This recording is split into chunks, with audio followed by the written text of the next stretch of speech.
الحمدللہ رب العالمین والصلاة والسلام علی سید الانبیاء والمرسلین وعلی آلہ وصحبہ اجمعین۔ الصلاة والسلام علیکہ یا سیدی یا رسول اللہ وعلی آلہ وصحبہ یا سیدی حبیب اللہ۔ اللہ جل وعلا کے فضل و کرم سے فارسی قاعدے کی آسان تشریح جاری ہے۔ اللہ جل وعلا ہمیں اور آسان کرنے، سمجھنے، اس میں عمل کرنے کی توفیق عطا فرمائے۔ 13واں سبق ہے جس میں ہم نے بڑے آسان انداز سے سمجھایا، مشق حل کرنے کا طریقہ بتایا، ضمیر علامتیں بتائیں، بنانے کا طریقہ بتایا، منفی معروف منفی مجہول بنانے کا طریقہ بتایا۔ اب جو سبق ہوگا اس میں تعریف ہوگی، پھر اس کے بنانے کا طریقہ ہوگا۔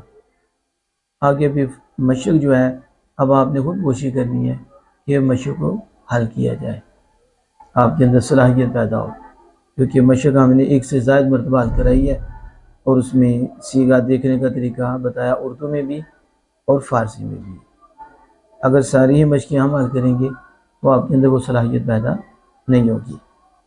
13واں سبق ہے جس میں ماضی استمراری کا بیان ہے۔ تو استمرار کا مطلب یہ ہوتا ہے کہ لگاتار ہونا، مسلسل ہونا، پائیدار پہ ہونا، یعنی کام کا نہ رکنا اور کام کا چلتا رہنا۔ ایک ماضی میں ہوتا ہے، ایک حال میں ہوتا ہے، وہ بھی کنٹینیوز ہوتا ہے، جاری رہتا ہے، اور یہ بھی کنٹینیوز ہے۔ وہ فی الحال ہوتا ہے کہ کام کر رہا ہے، اور وہ ہوتا ہے کام کرتا تھا، کر رہا تھا۔ رہا تھا یعنی اس نے نہیں چھوڑا، تو یہ ماضی استمراری ہوگی، اور کر رہا ہے یہ حال استمراری ہوگا، یعنی وہ موجودہ کام ہو رہا ہے۔ تو ماضی استمراری کے معنی سے پتہ چل جاتا ہے کہ یہ گزرے ہوئے زمانے میں کام پورا نہیں ہوا، کام انکمپلیٹ ہے اور کام کا تسلسل ہے۔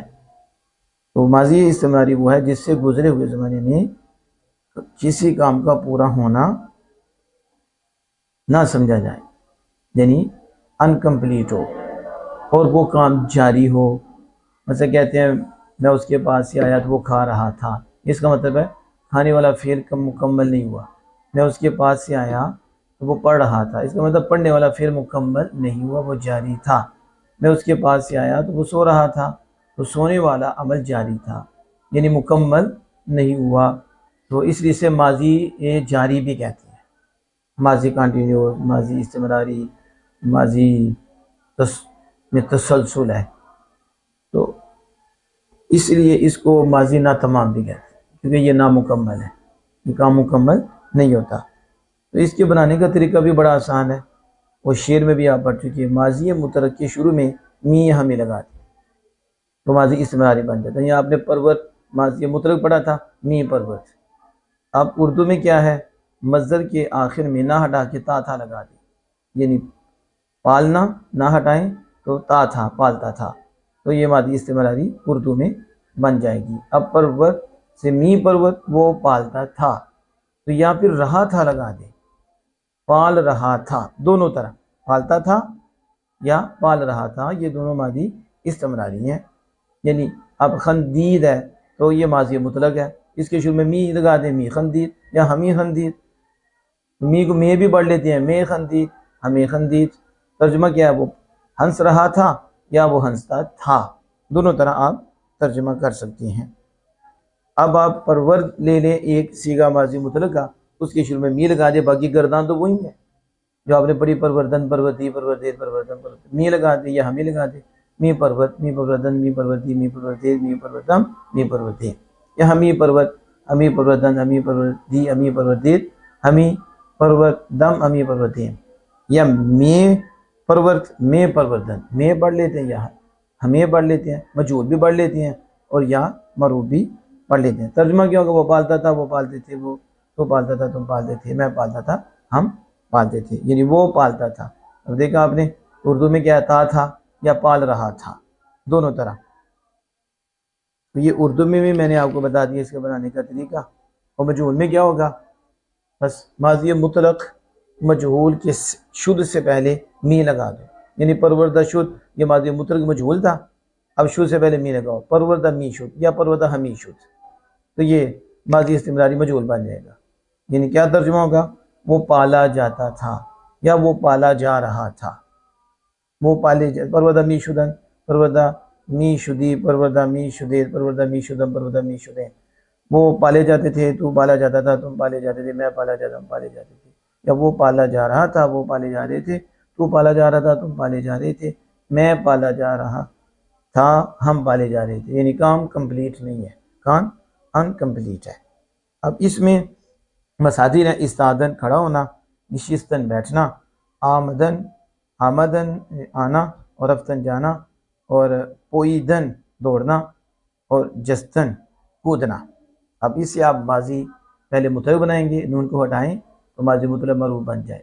استاد، اور استاد میں پہلے می یہاں بھی لگا دیں، می استاد، یعنی آگے ساری جمع اور حاضر کا لینے کے لیے آپ ضمیریں اور علامتیں لگا دیں.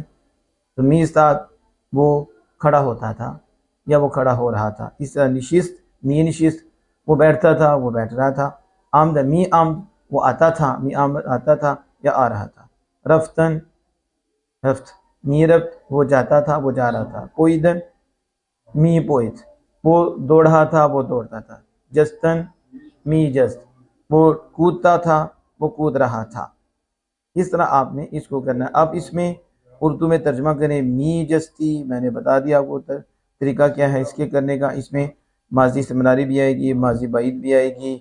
یہ آزمائش ہوتی ہے، یعنی کہ آپ ماضی استمراری کا سبب پڑھیں تو اس کے نیچے صرف ماضی استمراری ہی کے متعلق پوچھا جائے گا، نہیں، ماضی استمراری بھی آتی ہے، بعید بھی آ جاتی ہے، قریب بھی آ جاتی ہے. اس طرح اردو میں بھی، اردو سے فارسی بنانے میں بھی ماضی قریب، ماضی بعید وہ چیک کرتے ہیں. کیا اب اسے سمجھ آئی ہے؟ یہ صرف رٹا ہی ہے. اس لیے اب یہ مشق آپ نے خود حل کرنی ہے. ہم نے اس کا طریقہ بتا دیا. اور نفی بنانے کے لیے اب نمی پرورت، وہ نہیں پالتا تھا، وہ نہیں پال رہا تھا. اس پر پروردہ نمی شد، وہ نہیں پالا جاتا تھا، وہ نہیں پالا جا رہا تھا. تو یہ ماضی استمراری منفی معلوم بنانے کا طریقہ اور ماضی استمراری منفی مجہول بنانے کا طریقہ کہ می سے پہلے می سے نون لگا دیں، تو یعنی نمی پرورت اور پروردہ نمی شد. اس طرح آپ بنائیں انشاءاللہ تعالی. پھر ہم آگے چلیں گے. اللہ جل وعلا سے دعا ہے کہ عمل کی توفیق عطا.